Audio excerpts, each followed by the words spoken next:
Right. Let's spend some time forming and solving quadratics. Let's spend some time being engaged in word problems to really deepen understanding of this topic and how it can be applied in different contexts. So, I'm not going to do anything. You just get stuck in, try question 1, see how you get on, and then I will start going through it. So you pause and you, based on what we know already, see how far you can get on this problem. I'm gonna start. So you've done your the power of the pause, and you've stopped. And I'm gonna go through and whoa! I just realized we have the word solve a bit too much there. That's no good. Right. Okay.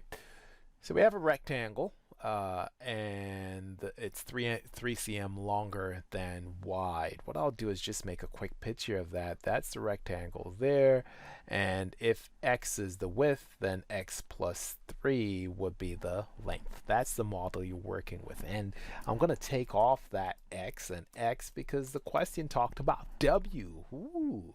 So I'll put w as the width and then w plus 3 as the length. And then how do you find the area of a rectangle? The area is equal to length multiplied by width. So this is your explanation for area is equal to length times width, which in this particular case is equal to w times w plus 3, w times w plus 3, which is going to give you 10. So that's the basis of your explanation. A diagram saying that the area is the length times the width, which in this case would be length w plus 3 times w, which equals, and the area is equal to 10. For part B, to show, what do you do there? What you want to do for part B is to expand the brackets and then move everything to the left hand side so that we get everything, we get an expression equals to 0. It's about setting up the quadratic to solve.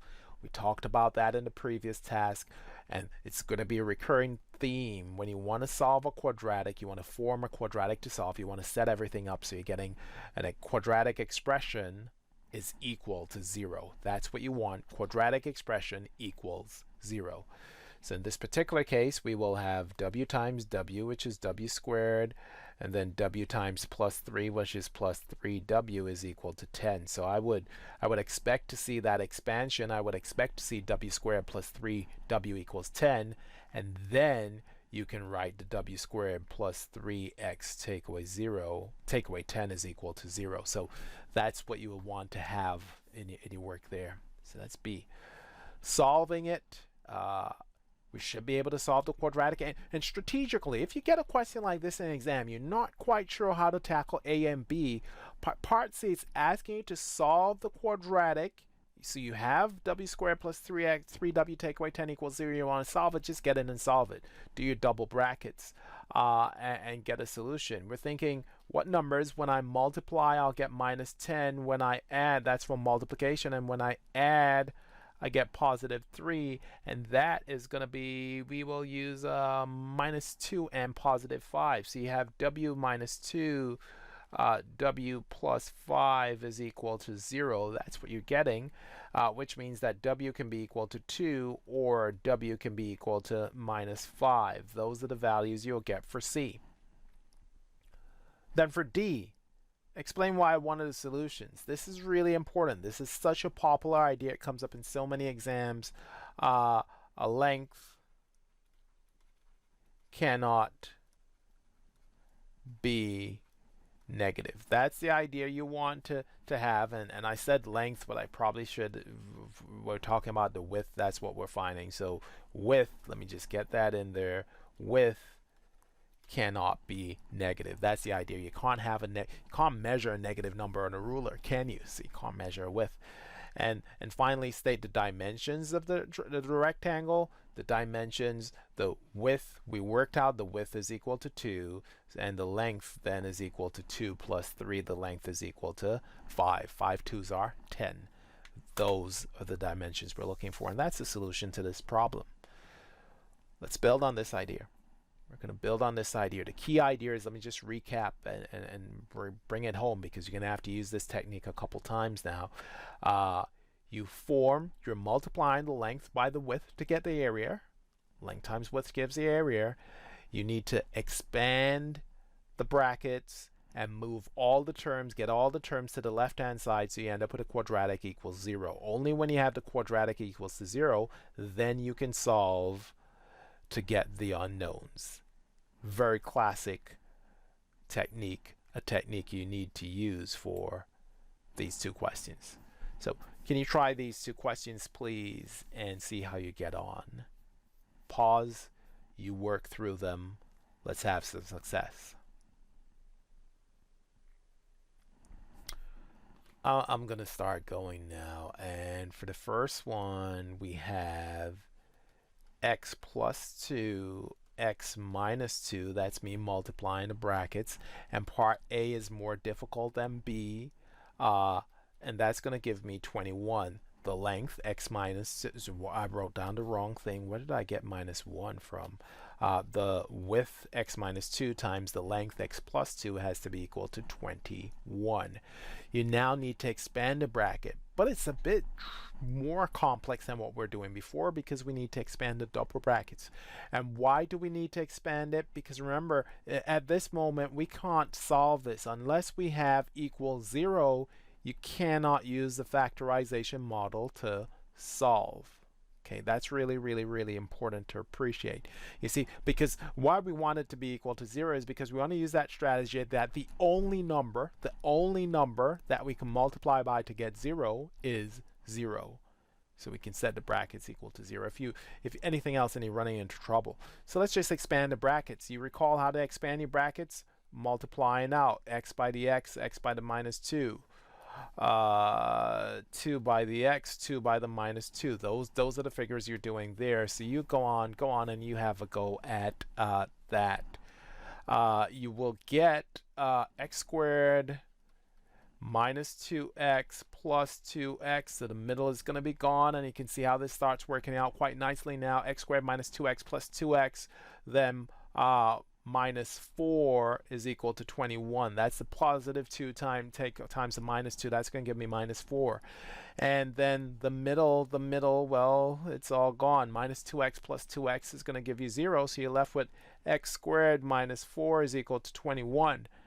And then you remember, you want to set this to be equal to 0. So x squared, and you know what, I was saying that you're going to get x squared minus 25 is equal to 0, but now that I've seen that it's only a number, if you remember, we want the quadratic equals to 0, but we can break that rule if it is that we're going to get the x squared is equal to a number. And in this case, we are going to get x squared equals a number. I'll actually say that x squared is equal to 21 plus 4. In other words, and I need a bit more space, so let me just mark off B, and I'm just going to say, I'm going to go up here and we're saying that x squared is equal to 25, which normally means that x can be plus or minus 5, and we'll write it x is equal to plus or minus 5. But if you write that, then you want to get across that it's a length x equals 5. So you're just capturing that idea that, yeah, that's the numerical, the mathematical answer is plus or minus 5, but it's a length, so I only want 5. And if x is equal to 5, then the lengths or the dimensions, and I'll put them on the diagram. I'm going to have 5 plus 2, we have 7, and 5 take away 2, we have 3. We have a 7 by 3 rectangle. So this is the working out we would expect. Even if you could have guessed it, what's likely in the exam is that they will say, find the lengths using an algebraic method or algebraically. So they will force you to have to go through the algebraic working, or you will lose credit in the exam. For B, it is a similar circumstance. For B, we'll just run through that one quickly. What you would have is x multiplied by x plus 4 to give you 32. That's what you're looking at. You would expand that. So we're expanding that bracket. We're going to get x squared plus 4x is equal to 32. Then you would want to shift that 32 to the left-hand side, giving you x squared plus 4x. Take away 32 equals 0. That's what we're looking for there. At that stage, you want to factorize and you want to solve. So you have a chance now. You can factorize and solve, get a solution for this problem. Now, after factorizing and solving this quadratic x squared plus 4x take away 32, the valid answer, the only valid answer you will come up with is x is equal to 4, and if x is equal to 4, then the width of the rectangle is 4 and the length of the rectangle is 8. 8 fours are 32. So when you solve, I haven't finished the job here, but your factorization would give you those lengths. Those are the ones you should get. Let's move on to yet another one. Here you go. Now we've moved on from scale things up. We're not just thinking about rectangles. We've gone into cuboid. Cuboid. Think about that. Think about how you will manage this question. This is a big one. We have information about the surface area. We want to find the volume. Requires a fair amount of work. Think carefully. Work through it. Right, I've given you got time. I'll start going through it, and if that helps to jog your memory if you haven't started. In terms of finding, we know information about the surface area. See, we want to write an expression that's equal to 18. Okay, we know the length, width, and the 3 dimensions of the cuboid. What you need to recall is that for a cuboid, we have pairs of faces. So if I call this face here A, the area of A is x squared, and this will be A as well. And then I could put B on the top, B below, and then we can have C, and that will be C here as well. So the front faces are C, front and back. The side faces are A and A. I've labeled both the side faces A, and the top and the bottom are B. That's how I've done it there. Surface area is the total. You add up the areas of all the surfaces. So I have the, and actually I just decided I'll make this a bit clearer by just setting up, we have this face here, A. So I have surface area is equal to 2A, and then I'll put the plus 2B plus 2C. And 2A is going to be equal to x squared. X times x is x squared. And then the 2B's, if I use B as the bottom and the top, well, then B, and I do need to put 2x squared because I'm using doubling x squared, and you know what, I'll just put 2A plus B plus C. That will make my life a bit easier. I know I need to double that, and the surface area is going to be 18, so I'll put the 18 there. Wow. Okay, actually we'll put the 18 on the other side, won't we? Oh, wow. Okay, I hope this is going to fit. We'll put the 18 there, and let's just make some space for the bracket. Okay, we're getting there in the end, right? So I have 2A, 2 times x squared. We have that bit. Now for the B, the top bit. The top bit, well, this dimension, this is the x plus 3, and then going across is x. So what we have is plus x multiplied by x plus 3. That's going to be the area of B, and remember it's being multiplied by the 2 on the outside. And then for C, the front face, and the back face, well, it's actually the same thing as B, isn't it? It's x plus 3 multiplied by x going up, because we had this cube here. So another plus x plus 3. And because of that, see what I'm going to do here? I've just decided, well, I have x plus 3, and I actually need it 1, 2, 3. It's actually 4 times. We need 4 times that. It's going to do it a bit easier, but well, we'll get there. Let's just expand and simplify the bracket. X squared plus, we'll multiply the bracket, x squared plus 3x plus 3x, and then we have another plus x squared plus 3x. That's what you're looking at there. And that has to be doubled, and that will give you 18. So far, so good. You need to simplify that expression now. So now we're going to slow down and give you a chance, if you haven't already, to pause the video and to finish the job. We want to find x. That's what we want to find. We want to find x, not because the question is asking us to find x, because but if we find x, then we can get the dimensions of the cuboid, and once we get the dimensions of the cuboid, we can find the volume. So where do I go here? You have to simplify the expression. Go on, simplify the expression, then work out the value of x. I'll continue now. I have x squared and x squared and another x squared. That's 3x squared, and it needs to be multiplied by 2. So that's going to give me 6x squared. And then I have 3x and 3x. That's 6x to be multiplied by 2, which will give me plus 12x. And that is all going to be equal to 18. So that's what we have as being equal to 18. So in terms of solving, where we need to go now is we would, and actually what you want to do here before you go into moving the 18 to the other side, and actually you could do it after, it doesn't matter, but I want to do it before, but I should do it at, okay, I'll do it after. Move everything to one side, set equals to 0. So we get 6x squared plus 12x take away 18 is equal to 0. Now that, you're thinking, whoa, how do I solve that? Well, 6, 12, 18, they're all multiples of exactly. Where you need to go with this is divide throughout by 6. If you divide each term by 6 and 0 divided by 6 has no effect, then you end up with x squared plus 6x, plus 2x, x squared plus 2x take away 3 is equal to 0. At this stage, so I've done the heavy lifting, and your job is to finish the job from here. You need to solve that equation for x. When you find the value of x, you write down the dimensions. And how do you find the volume of a cuboid? A volume of the cuboid is the length multiplied by the width multiplied by the height. So in other words, x by x plus 3. Once you know x, you're multiplying the 3 numbers, and that will give you the volume. So solve for x and multiply the 3 numbers to give you the volume. That's what you need to do there.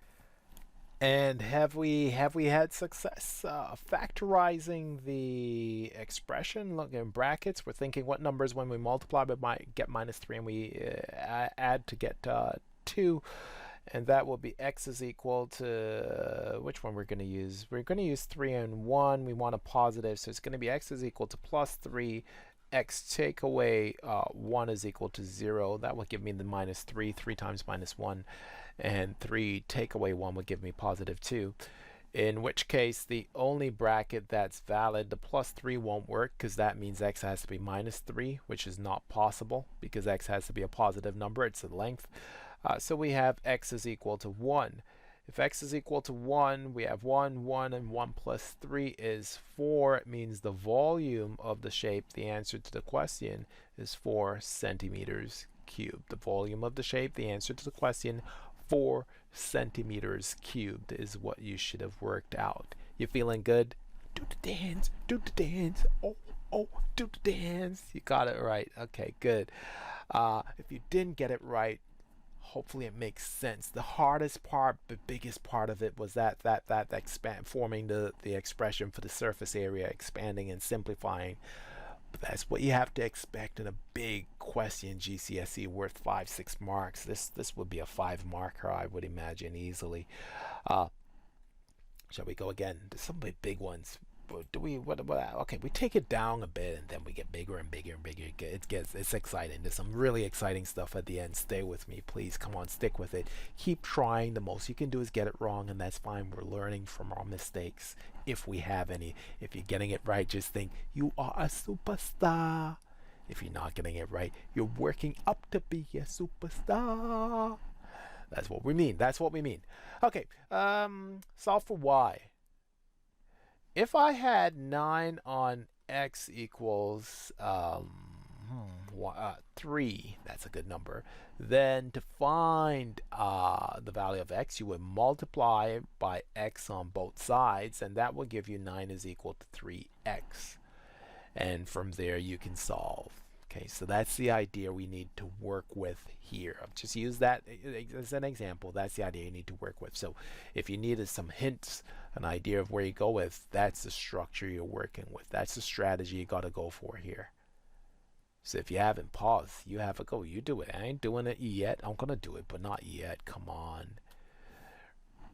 Right, so let's clear up, and I'll just right now, I'll come up with the equation you should have, and then I'll put just the answers. I'm not going to do everything. I want you have to have your experience.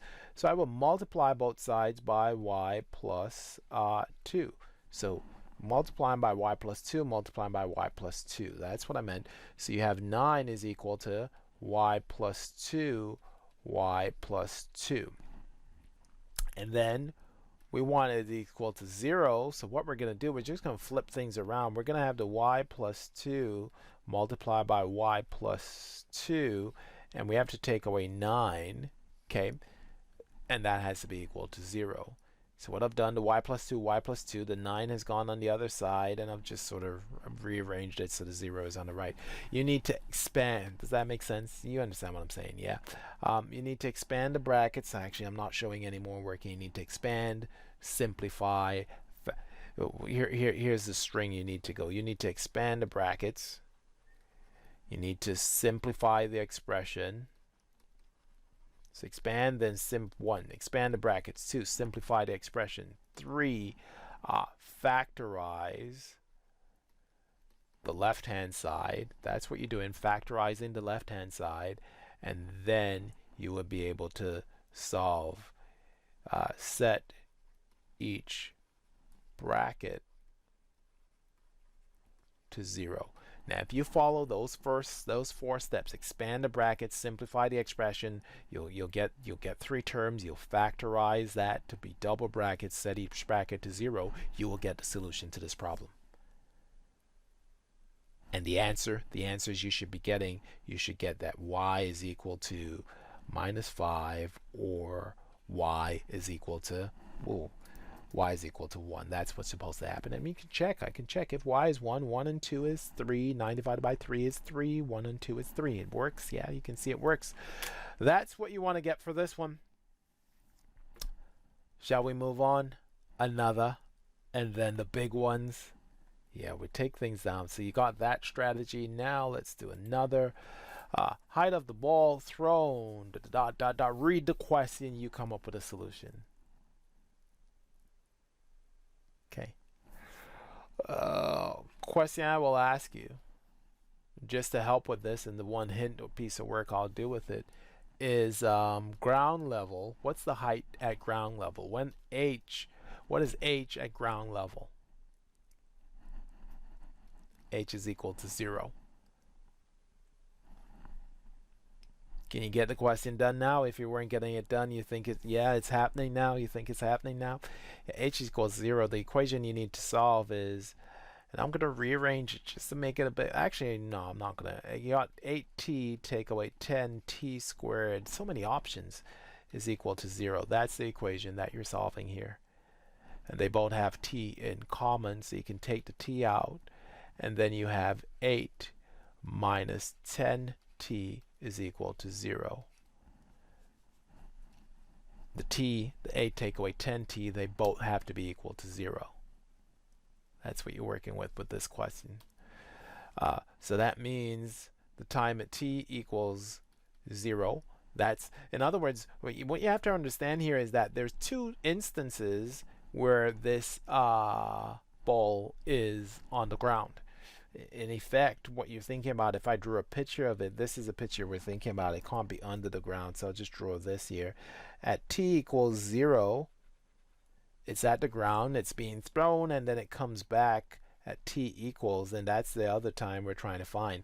And then the time it takes the ball to go up and fall back down, well, if I call this t1 and t2, the time it takes, the duration, will be the gap between t1 and t2. But t1 is 0, so the gap is whatever the value of t2 is. You with me on that? You seeing this one? Oh yeah. So we need to know what is if 8 take away 10t equals 0, what is t? 8 take away 10t equals 0.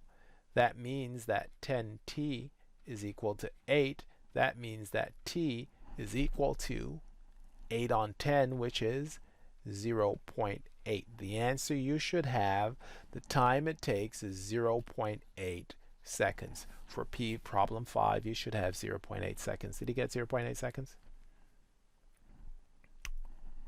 Okay, right. Now, deep breath, deep breath. Yeah, okay. You ready? You're ready? Are you ready? Really? Let's do this. Big ones. Big ones. Of course, you remember it's the power of the pause. I hope you've been using it all through. It's not just watching me do. You learn to solve problems by trying to solve problems, not by watching the teacher do it. So even if you let me a hint or something, I do get you started. You just want to pause me as soon as you can and finish the job for yourself. You learn to solve problems. You learn to get good at maths by doing it, not by watching it, by doing it. Okay. You have a chance to get going, and I'm gonna start with A. You pause and you work your way. Difference of two squares means that I want the square root of x squared, x to the power 4, which is x squared, and I'm thinking about the square root of 16, which is 4. So in other words, I can write this expression as x squared take away 4, x squared plus 4. That's the difference of two squares there, and I can set that as equal to 0. Now, what does that mean? What's the implication of that? Well, it means x squared take away 4 equals 0, or x squared plus 4 is equal to 0. And we could deal with both situations. Because I have the x squared as a number, I can just say, well, that means that x squared is equal to 4. And if x squared is equal to 4, then the values I have are x is equal to 2 or minus 2. How do you feel about that? What's going to happen here? What's going to happen over here? You're going to get x squared is equal to minus 4, which is not possible, indicating that there's no, so that's not doable. That's no go, no solution. So we have x is equal to 2 or minus 2. And that's a key point for you to remember. Just keep in mind that we cannot have the square root of a negative number. Well, in the real number system that we use. There is another number system, a complex number system, where we can deal with this, but that's not what we're looking at, what we consider at this level.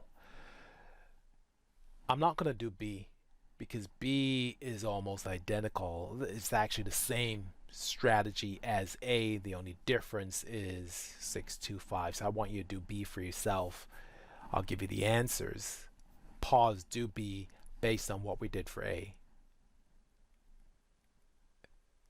Good stuff. What do you have? You should have x equals 5 or minus 5. That's what you should have for B.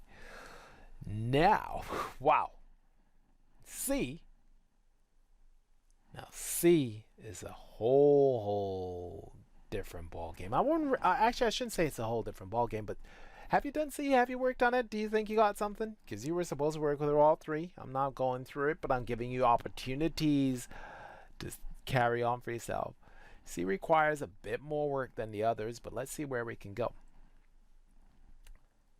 First bit is, because the whole idea of difference of two squares is square root plus square root minus square root. So the first question you have to ask is, what is the square root of x to the power 6? And I'm going to put it as x cubed. And are you wondering why? I'm telling you, it is x cubed. Are you wondering why? Well, x cubed multiplied by x cubed. What do you do when you multiply? You add the powers, is x to the power 6. So we're sorted. And well, the square root of 1 is 1. So what you have for C, and I'll just make some space so we're clear we're working on C. What you have for C is, if I use the difference of two squares, I get x cubed plus 1, and then I have x cubed minus 1, and that is equal to 0. So that's what we have to work with there. And now you're thinking, well, right, how do I build on that? And well, it's the same idea, sort of same idea we can use. But we gotta be a bit careful on this one, okay?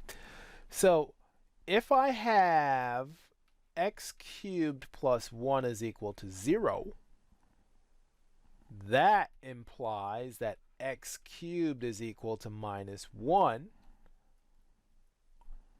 Does that mean there's no value?